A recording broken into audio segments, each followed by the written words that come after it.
Araka ny vaovao voaray farany moa dia nivoaka tamin'ity androandroany ity ny tambo-karama ho an'ireo mpampianatra FRAM etsakilany nefa dia nametraka femitaona hatramin'ny zoma ho avy izao izy ireo amin'ny handoavana ny ambiny izany tambo-karama izany. Efa ndresaka andrareo teo anivon'ny tahirim-bolam-panjakana ihany isika dia noho ny fanatsarana entin'ny tahirim-bolam-panjakana dia tsy asa irery intsony ilay antsotsika hoe bon de trésor par adjudication fa hanampahafantarana androany ny fisian'ilay bon de trésor fiary izay natao indrindra hanomezana fahafampo ny isa-tokantrano. Anampy ny bon de trésor par adjudication efa nisy taonany maro teo anivon'ny tahirim-bolam-panjakana ny bon de trésor fiary izay nampahafantarana tamin'ny fomba ofisialy androany ary tomboka amin'ity volana janoary ity ny fampiasana azy. Misokatra ho an'ny rehetra ity bon de trésor fiary ity izay novolavolaina hifanaraka amin'ny filan'ny isa-tokantrano sy ny mpanjara-madinika. Tafiditra fena ao anatiny ny fanavaozana tanterahan'ny tahirim-bolam-panjakana moa ny fanolorany ity vokatra vaovao ity. Araka ny fantatsika moa dia aty amin'ny ministère amin'ny fitantanam-bola sy ny teti-bola ary indrindra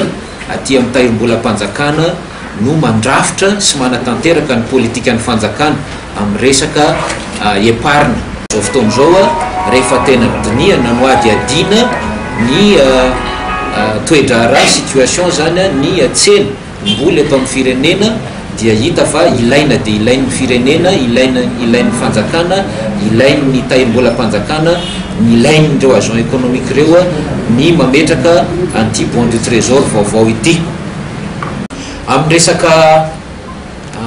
montant le bon de trésor dia tsy misy an'le hoe plafond 20 millions ntsony fa 1 million d'ariary, plancher 1 million d'ariary dia mandeha par tranche na 1 million d'ariary zany. Zay manana 1 million d'ariary zany dia fa afaka mametraka vola amin'io 1 million d'ariary io bon de trésor fiary io. Dia hitanareo amin'izany fa raha mba misy olon-tsotra na orinasa madinika salatsala mba tia metraka vola izy dia afaka mametraka tsara ao anatin'io. Momba ny sécurité dia vao maika mitovy amin'le bon de trésor par adjudication ihany izy io sécurisé tanteraka satria dia sokafanay ato amin'ny trésor le atao hoe compte titre anarahana nireny le hoe échéance nireny titre reny ary rehefa tonga ny échéance dia voaloha amin'ny daty sy ny ora voatondro amin'izany ireo bon de trésor ireo ary tsy ahina ny siny na dia fahatarana raha tsy ahina mihitsy zany ny fisiny zay. Ny eo amin'ny tao koa dia miavaka kely izy io moa amin'le bon de trésor par adjudication fa izy ity indray dia taux fixe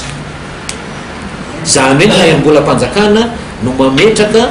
amin'ny taux d'intérêt dia rehefa mipetraka le taux d'intérêt zany dia mba ny olona zany misafidy na ametraka izy na ohatra tsy ametraka fa ny taux d'intérêt izy apetraka dia taux d'intérêt mifanahaka ary azahoany olona tombony zany mifanahaka tsara amin'ny tena situation ny taux d'intérêt sur le marché zany izy io. Raha ny fanamaria ny tale général ny tahirim-bolam-panjakana namolavola ity bon de trésor fiary ity ny tahirim-bolam-panjakana noho ny fahatsapana fa mahery ny 20% ny mpanjifa ny bon de trésor par adjudication dia banky avokoa satria ambony kokoa ny petrabola no sady voafetra ho herintaona farafabetsany ny faharetany.